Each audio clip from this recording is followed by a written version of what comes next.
So I'd like to start with acknowledgement of the traditional owners of the land upon which I live and work, which are the Turrbal and Yagara people here on the north and south side of the Brisbane River, and also pay my respect to any First Nations colleagues and participants in the conference that we have here today. And also to just begin by sharing a language phrase. So this is from the Wiradjuri language, which is not the local language where I sit, but another language of our First Nations people. And the phrase is one of my favourites. It is Yindamara Winhangana. And what this means is the wisdom of respectfully knowing how to live well in a world worth living in. So something that I aspire to, and I think we all do in some ways. So it's a beautiful phrase. So here we go. I'm going to start you off with a video. Just make sure this is an old video, so I apologise for the quality. Make sure your sound is perhaps a little bit, your volume is a little bit higher than you would normally have it for this one.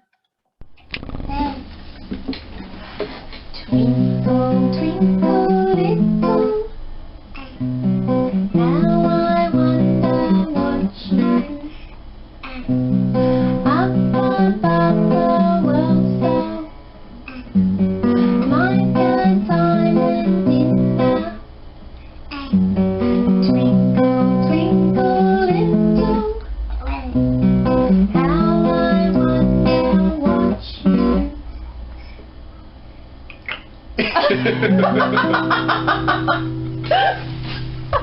So I promise no babies were squeezed or harmed in that video. That is my my son, who was 6 months old at the time, many years ago, and he was a tortured child of a registered music therapist, which meant even from in utero, he'd heard that song many, many times because I was practicing as a paediatric music therapist and using a lot of Twinkle, Twinkle, Little Stars. But what he is showing you is some of, you know, my key points is that to be human is really to be rhythmic, if not to be musical. Your mother's heartbeat is the first sound that we'll all hear. I mean, even if we are congenitally deaf, we will still sense our mother's heartbeat in the womb through vibrations.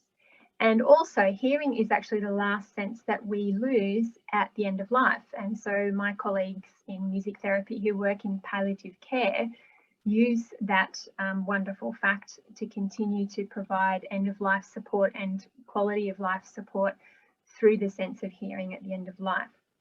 And music listening and engagement impacts our hormones and multiple areas of the brain, as I'll talk about today. So that was a closed phrase activity that I was doing with my little son there. He had no language at all at 6 months of age, but his body and his brain were primed to try to fill in that missing gap. And you'll understand a little bit why soon. And that is a technique that we often use as music therapists when we're working with children with speech difficulties and with adults who perhaps are rehabilitating and learning to speak again after stroke or brain injury. So today we're going to cover a little bit of ground, and I'm going to keep a good eye on the time, so I'm going to avoid the red dots. That's my goal today. We're going to talk about beat synchronization, the musician advantage, this funky thing that our bodies do called entrainment. Talk a little bit about music therapy, music and relaxation, music in early childhood, and then finish off giving you some details of the program I'm working on at the moment, Rhythm and Movement for Self-Regulation. And this is about all humans, so don't feel that you need to be musically inclined to engage with this today. So beat synchronization, sometimes also called in the developmental literature sensory motor synchronization. So if you're looking for literature, you might need to use one or the other. This is one of the key ideas we'll talk about today, and it's the ability to move in time to a given beat. So if I give you a beat, can you tap along to it on your desk? Can you sink in there? And even if I stop, can you keep going? It requires, it seems like a really simple activity, but it's actually requiring coordination of your auditory and your motor cortex areas of the brain in quite complex ways. And this develops with age. So even very young infants, we know if we play them music, they will move more rhythmically than if we just read them a story or a poem or something like that. Now, they won't, as little babies, move in time, but they will move in a more rhythmic manner than just listening to spoken word. As we grow older, our brain develops and we're able to hook into this beat a little more. And so young children prior to school will come on and off the beat, on and off the beat, and that's in sync, sometimes out of sync. And then we develop kind of more synchronous ways of aligning with the beat. And it's this ability to synchronize to a beat is really linked to a lot of interesting developmental, other areas of development outcomes that I'll talk to you about. And so I would argue that this ability provides us with a bit of a window to the brain through a pretty simple activity of clapping or stomping along. So here's what's actually happening when I tap your beat that we did just before. So you're hearing, and as soon as you hear only about 4, you only need about 4, your brain has worked out the gap between them, and it's looking and waiting and predicting where the next one is. And at the same time, while you think that this is maybe just an auditory thing that's happening, your motor system is actually being incredibly primed in each of those gaps and is part of the patterning and part of the brain figuring out where the next one is. Here's a little more complex demonstration of this. So if I give you the rhythm at the top, I'm trying to figure out what hand I'll do this in.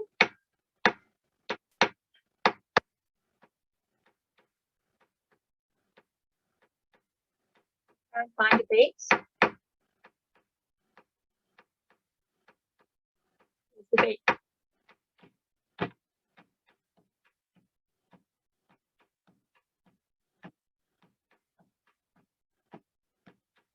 So even though the first rhythm was not exactly on the beat, it was actually, it missed this one here where the white triangle is. Your brain and your motor system through the supplementary motor area and all of these beautiful areas of the brain here was being lit up and primed at that point when there was no sound and no reason for it to be, except for the fact that your brain is always looking for the beat. And this is happening even if you weren't moving. So if you sat there with folded arms and refused to tap or refused to tap your foot and it just didn't happen, it doesn't matter. Your brain's motor cortex was lighting up and being activated there. And this is a great paper, really recent paper, that you can read more about that. The key is that even in the absence of movement, your supplementary motor area with any sense of rhythm or beat is being lit up and these pathways are all happening for you. So, who cares? Why does this matter?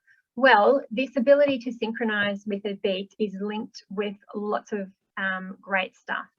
One of them is this idea of reading and language and literacy learning. So these were preschoolers here, a group of preschoolers who were given a beat synchronization task. So they had to drum along and match a beat.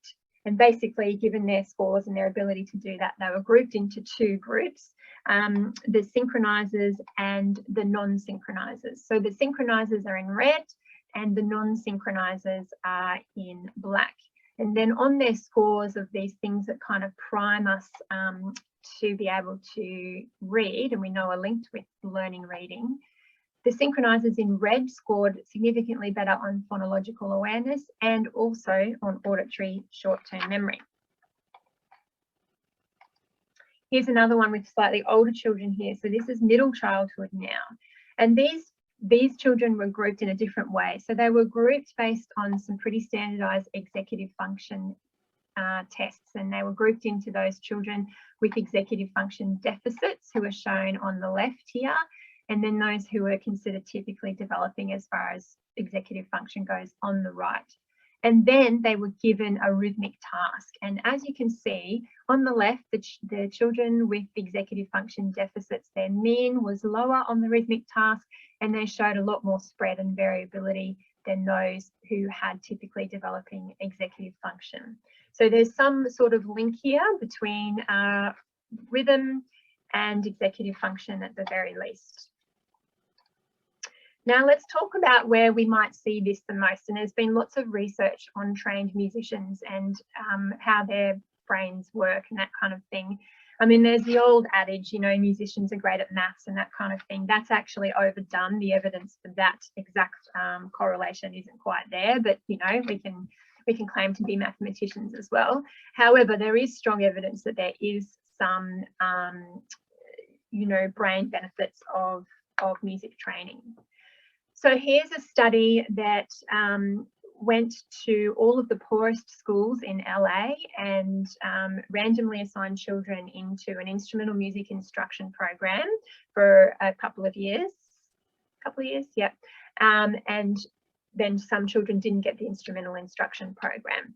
And what you can see on the right here is what they're doing is looking at brain mapping of neural encoding of consonant sounds. So how well consonant sounds are kind of mapped onto the brain in these children. And over time, you can see those on the right who had the instrumental music instruction are showing a lot stronger, shown through the red, kind of neural encoding of this aspect of language, while those who didn't receive the music instruction on the left, really it stays relatively the same.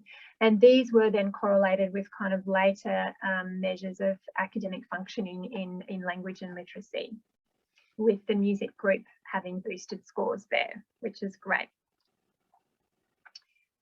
So language, yes, we know, but what about the self-regulation and executive function aspects that I'm most interested in? Here's an ERP study with adults. And basically what it tells us is that the musicians outperformed non-musicians in a range of standardized tests, including visual, phonological, and executive memory. And musicians showed faster updating of working memory, and not just in the auditory domain as you might expect, but also in the visual domains. However, musicians did allocate much more neural resources to the auditory domain when tested than non-musicians. Okay, what about child musicians? Well, here is a study, it was an 18-month study. The children were around 7 years old and they were divided into two groups. One group got some music training. They're shown in the firm line here, and the other group got some science training instead, and they're shown in the dotted line. And this is their score of working memory at baseline and time 2 and time 3, which was 18 months after baseline. And as you can see, there's steeper growth in the working memory for the children who received the music condition as opposed to the science condition. So just back to adults and musicians, this is a really interesting study, I think, because it's looking at non-musicians, musicians who are vocalists. I mean, some in my ensembles would say are vocalists really musicians, but yes, they are. Sorry to all the vocalists out there. And then drummers, okay? And in this, what they did was had the three groups and gave them a recording in headphones, essentially, of like a busy, noisy party environment or a nightclub environment or something like, imagine something like that. But there was, while it just sounded like noise, there was a particular conversation they wanted them to pick out, hear and repeat or write down or something like that. And so the test was who can hear that sensible sound within a noise environment. And in this graph, a lower score is actually better. And you can see that the non-musicians scored the worst, the vocalists were somewhere in the middle, and the drummers actually scored the best at perceiving this advanced kind of auditory processing where they can perceive that sound in noise. So speaking of drummers, let's have a little music break.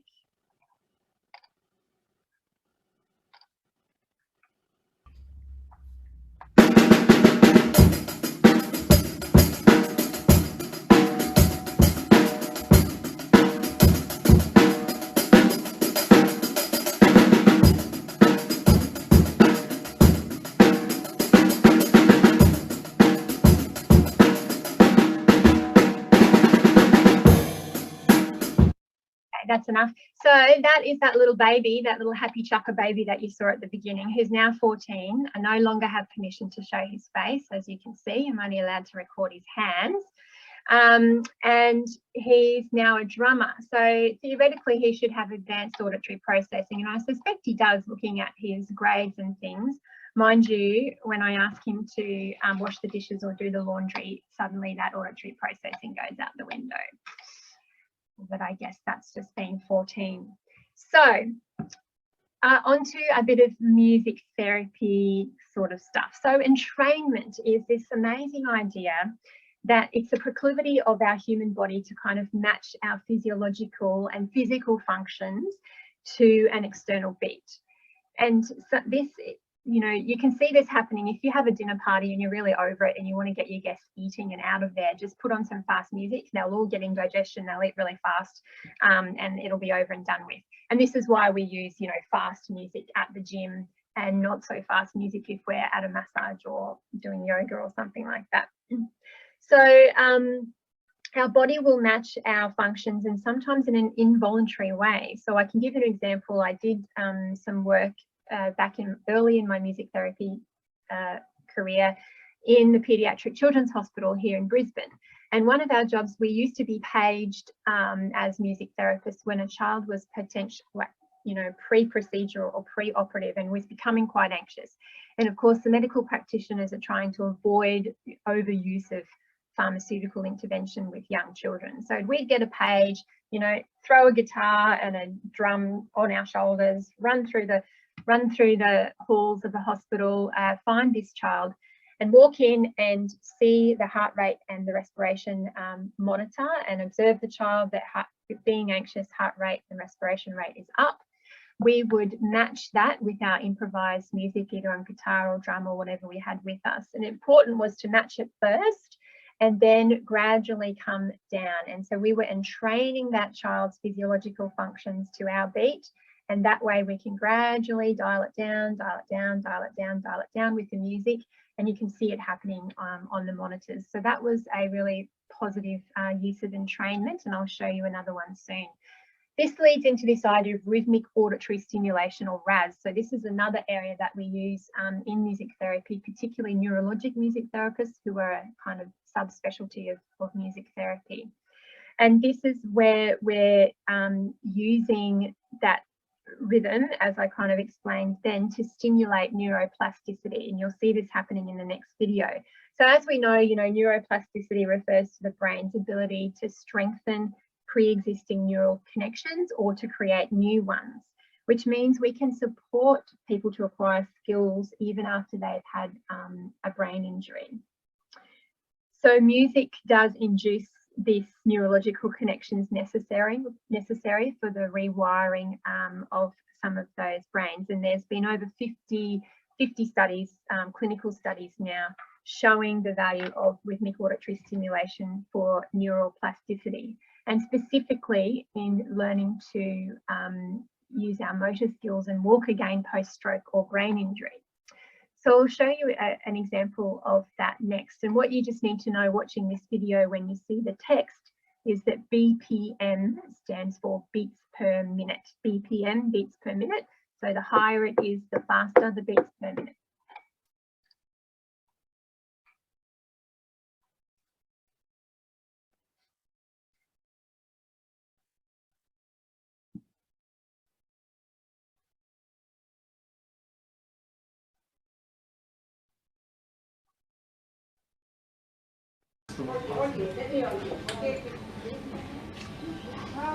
Smiling. I'm almost done. Okay? Yeah, almost here, you know, without a cane.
So the main point being is that you will be able to produce more coordinated movement with a beat supporting you than you will be without, because of some of those, you know, basic things I talked about at the beginning. Basic in practice, it looks pretty basic, but it's complex in terms of what it's stimulating in the brain between the auditory and the motor cortex.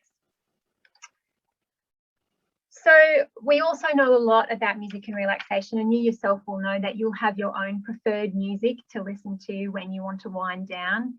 And it is about preferred music, so it's different for everyone. This will reduce your cortisol, it will increase your endorphins.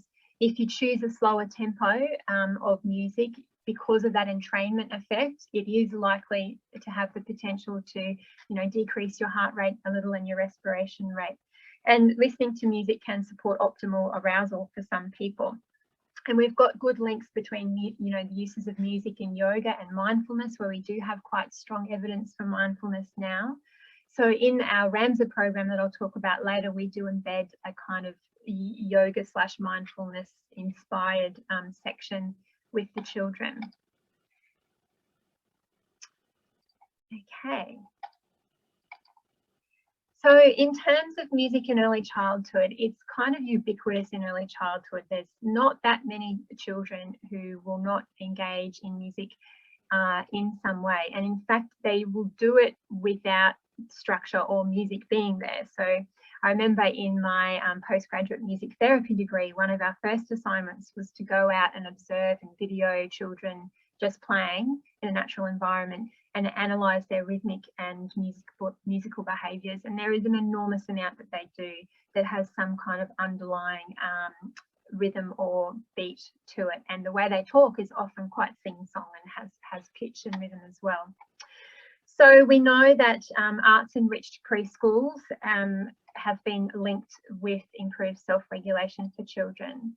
And here's a study published a few years ago now, but we used the longitudinal study of Australian children with thousands of young children represented.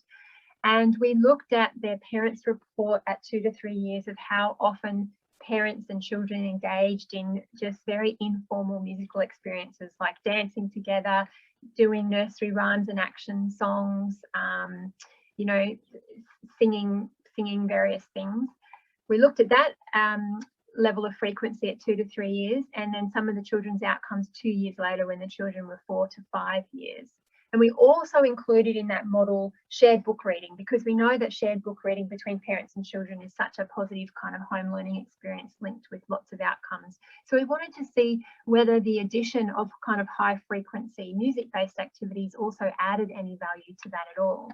And in 3 outcome areas, it absolutely did. So the blue over here are the effect sizes for shared book reading, and the red are the effect sizes related to the music activity. So for numeracy, you do get book reading making a strong effect, but even over and above that, music engagement adds extra. For children's attentional self-regulation, book reading, yes, contributes, music adds even more. And then for children's pro-social skills, we didn't get an effect for book reading, shared book reading at all, but quite a large effect for the shared music activities. And I'll talk a little bit about this next. So what might be happening in music that's not happening in shared book reading that might be giving us that effect on pro-sociality? Well, the answer is interpersonal synchrony. So when we move in time with other people, this is known as called interpersonal synchrony, and it has been related to a lot of great outcomes. So this is an experiment here where you've got in the red trousers is the experimenter, and in the blue jeans is an assistant who's got somebody's baby strapped to them. So some lovely family has given up their child's for study participation, which is excellent. They're about 14 months old. And what they're doing, they've got headphones on the adults to cue them as to what timing they should bop up and down to. So in the left-hand condition, they moved synchronously. So the beats in the headphones were exactly aligned, and they were moving, and therefore the baby in the carrier there is moving at the same time as the partner they're looking at the experimenter. On the right-hand side, they force them to move asynchronously or out of time with each other, so very randomly, and the baby's obviously watching the experimenter move out of time with them. And then what did they do? They took them away from the headphones and put them in a situation where the experimenter in the red jeans had dropped something and needed help picking it up. The baby was no longer in the carrier. They had control of their own body again. And they saw which babies in which condition provided more helpful behaviours, who was more willing and quickly to go over and help pick up the item for the experimenter. And of course, what happened was that those in this interpersonal synchrony condition were much more helpful, because what has happened there is, yes, they've seen that kind of motor mirroring of somebody moving in time with them, but we also know from other studies that their neural pathways have actually become synchronized in some ways as well. And this has been linked to that pro-social condition and the behaviours there. This group, this same research group, also did a more recent study where they wanted to find out, does the music really matter? So they redid it without any music. So in this study here, the infant could hear the music, and in the next one, the infant couldn't hear the music. And they found out that the helping behaviours were quite similar.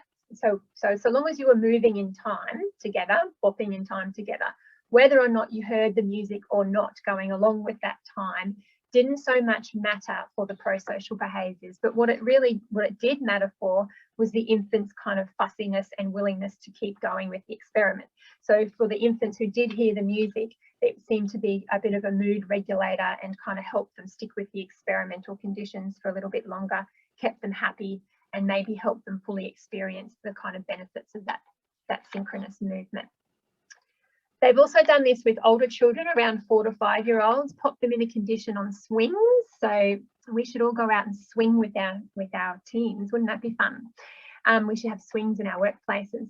So we you can swing the 4-year-olds synchronously, or you can swing them asynchronously, and then they popped them in a cooperative task condition. So being 4-year-olds, they could do some sort of games that really required cooperation from 2 people to get to the end of the game or to reach the game goal. And those children who had been swung synchronously did much better at those cooperative games. Now, sometimes in the real world, we cotton onto these things without knowing it. So last year in 2020, Brisbane was in its longest lockdown, its main lockdown that it had, because it was an Australian lockdown, and Brisbane was in it as well.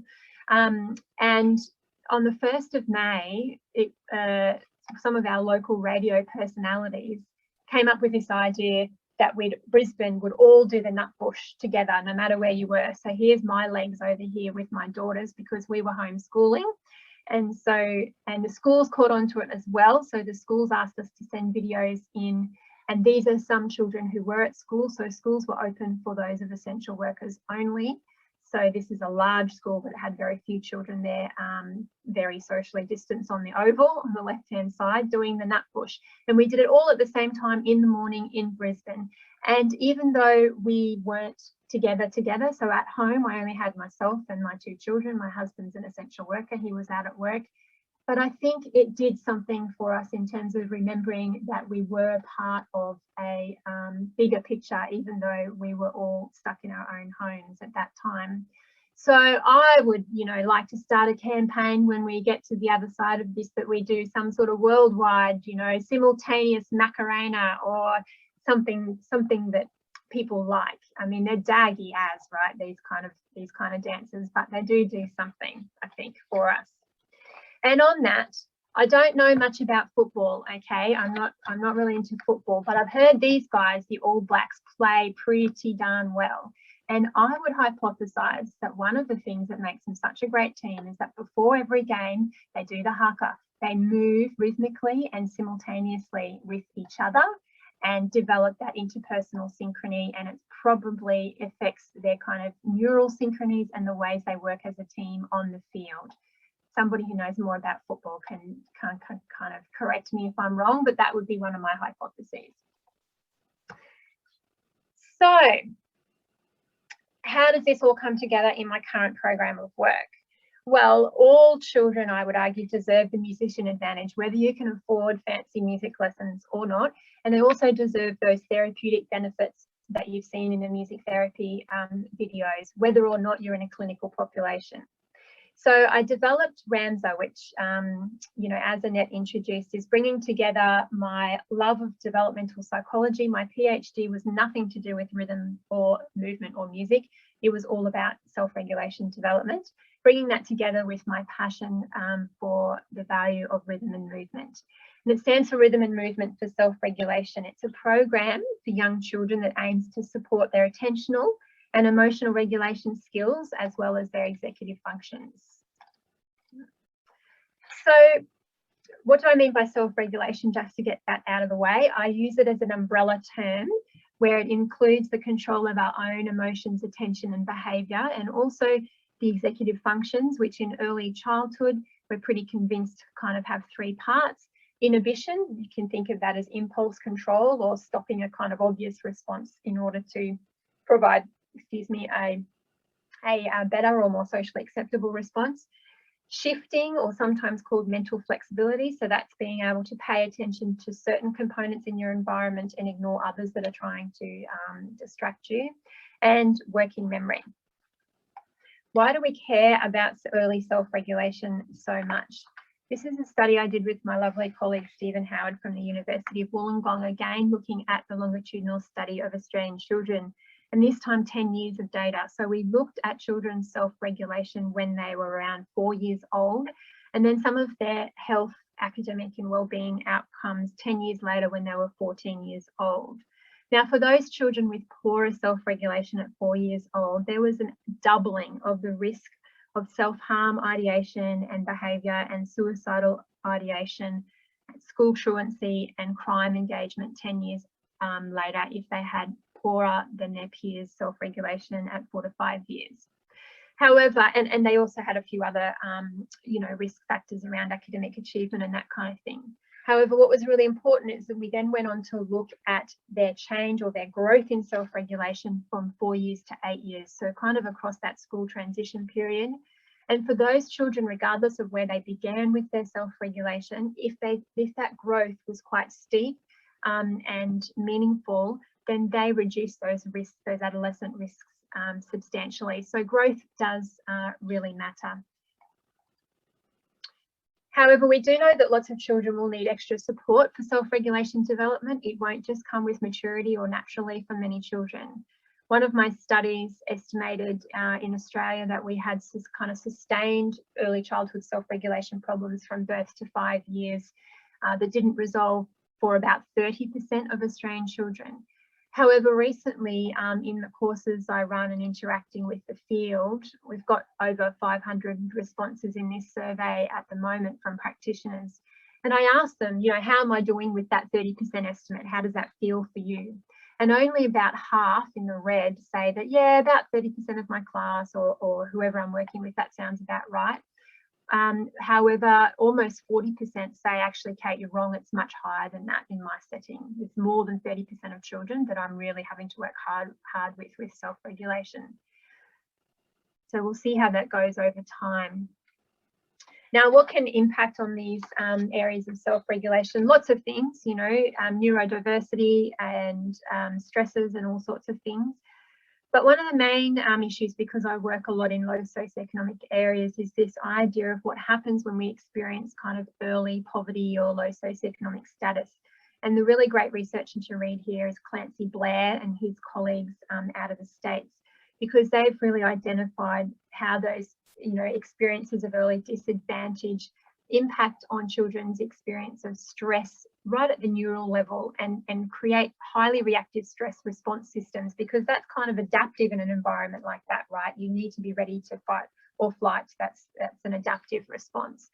So while it's adaptive in that environment, it's really quite maladaptive in terms of developing the neural pathways for self-regulation. So there's going to be a bit of a hold up there. And in fact, we now believe that, you know, we've known for decades and decades and decades that children from low socioeconomic areas have higher risk of kind of performing poorly academically and struggling to transition to school, It's now believed that self-regulation is the main pathway and mediator of that effect there, which is why we're so interested in addressing it. So RAMZA was developed, and this is the vision, has been the vision since 2015 and remains the vision, and it's for all early childhood practitioners and parents internationally to have the confidence, skills and resources to use evidence-based rhythm and movement activities for self-regulation support for children. And in particular for those children who don't gain access to specialist music programs and their associated benefits, and for those children whose life circumstances mean they are most at risk of poor self-regulation, learning and wellbeing outcomes. So when I say early childhood practitioners, it's anybody interacting with children under 8. We have trained allied health, community workers, educators, all sorts. And this vision is important because, of course, you know, that musician advantage that I talked about, that brain advantage, typically goes to the children who don't need it, who are in stable homes where their stress response systems haven't been impacted, and their self-regulation will probably develop with adult support around them just fine. Children who need the musician advantage most in terms of self-regulation tend to miss out. So RAMS is trying to address this. Why would we use rhythm and movement to do this? Well, it's to stimulate those kinds of neurological pathways I've been talking about earlier in the presentation. So if we're going to claim that early life stressors impact at the neurological level, then we're going to have an intervention that also impacts at the neurological level. And especially for non-clinical populations. So music therapists have been doing this work with clinical populations for decades, but we haven't got it out to non-clinical populations. So the lines of evidence in theory are all the ones that I've already talked to you about that feed into RAMZA. So it tries to bring together, RAMZA, these ideas from the left-hand side here into a program that looks quite simple and is fun and easy to learn, ultimately to try and increase children's school readiness, their academic achievement, and importantly, their mental health and well-being. The kinds of studies that we do are around this sort of theory of change, so that RAMZA will improve emotional and attentional regulation and executive functions, leading to overall improved positive school transitions.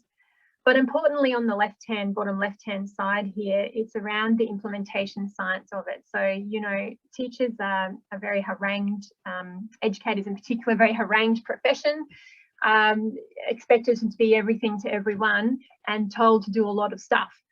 So how do we support them to build the capabilities and believe in this work in ways that will be helpful? So our research is doing a lot of work around there. So first of all, and these are a couple of papers. This one was just me writing about the theory and rationale for the work on the left-hand side. On the right-hand side, this was the first pilot. So this we piloted the work in 2016.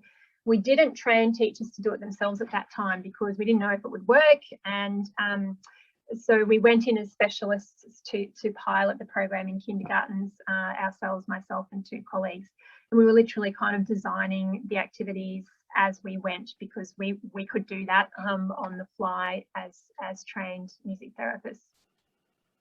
And that had some good outcomes for the children, so we thought, well, it's worth you know, seeking some more funding and seeing if we can't package it up in a way where educators would be happy to deliver it themselves, and then see if it still works for children. So that was the next study. This was a randomised controlled trial in 2020.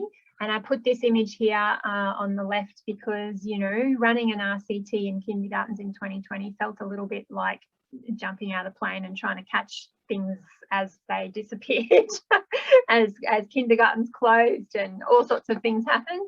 Anyway, we did get through it in the end, and the protocol paper is out and the results paper is on my desk, almost finished to be submitted. So what did we do? We took baseline measures for over 200 children in local kindergartens, all in very low socioeconomic areas, and we took those baseline measures in February 2020, last year. And those measures were 3 iPad games designed to measure executive function. You can get these apps. They're out of the University of Wollongong Early Years Toolbox. The Head, Toes, Knees, Shoulders task from Oregon, and the Child Behaviour and Self-Regulation Questionnaire, a Bracken School Readiness test, and a Visual Motor Integration test as well.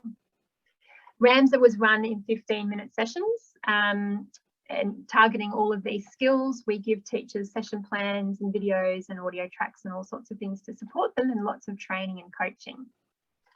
I'm not going to show you what it looks like, but you can find it online. So this is who we had in the study. So a pretty good representation. We did have going to low socioeconomic kindergartens did work for us in a way, because we did have 48% children came up as delayed or very delayed on school readiness, and 87% were in the lowest percentiles of executive function on those measures that we had Australian norms for. So we were in the right place if we wanted to improve these skills. Fidelity was high. The teachers said they enjoyed it. Their engagement and the children's engagement were high. All of the teachers that we trained to run it had no music background at all, and everyone we've trained since, primarily, unless they're music therapists or music teachers, haven't had no music background and can still do the work. So what were our impacts? Over the kindergarten year, the intervention group here is in blue, and unfortunately, just by chance, our randomisation was beautiful, but we did start with very different groups. Our intervention group in the blue at baseline were performing worse than the control group. But you can see in self-regulation, this is a significant effect. They begin to close that gap over the kindergarten year with RAMZA. The treatment group is in orange in this one, and what happens is that with their inhibitory control, think of it as impulse control, there was no significant effect at first, but there's a delayed effect where their growth becomes quite steep. This time 3 is into their school year, so we followed them. They went from 8 kindergartens to over 70 different primary schools this year. That was an enormous amount of fun. And so they cross over that control group, which is great. And also with school readiness, we get a delayed effect. So the 2 groups ran quite parallel in the kindergarten year, not much change due to RAMZA, but the treatment group, the RAMZA group in orange, starts to close that gap as they head into their first year of school. And this is perhaps not surprising given this kind of model that we know about in terms of self-regulation and executive function, where we have to get the bottom-up attentional and emotional regulation stuff happening first. This feeds into the higher order executive functions like inhibitory control, and altogether they support learning. So the teacher data has been really positive in terms of those implementation experiences. We do know some of the challenges that are associated with it, but mostly we've had good news stories. So things like I felt that the children were calmer around the program and they really enjoyed it. Afterwards, they did seem a lot more grounded, a lot more settled, but I also found that they were willing to have a go at different challenging tasks. Whereas perhaps prior they were giving up a little too soon. They seem to have a bit more persistence. So how are we disseminating? We've got a couple of online courses. We had some New Zealand workshops booked in May 2020, but of course they didn't happen, unfortunately. Maybe I can come again another time. And we've got lots of things that we're working on in the future in terms of next steps for the program and itself, but also the research that wraps around it. And we'd love to hear from anyone who'd love to collaborate and join in the fun of the RAMZA team. And here is the beautiful RAMZA team. This guy here, Alfredo, he's in Hong Kong, he's replicating the study there. Laura, my PhD student, and my colleagues who all work with me, and I would like to thank them sincerely and thank you for having me.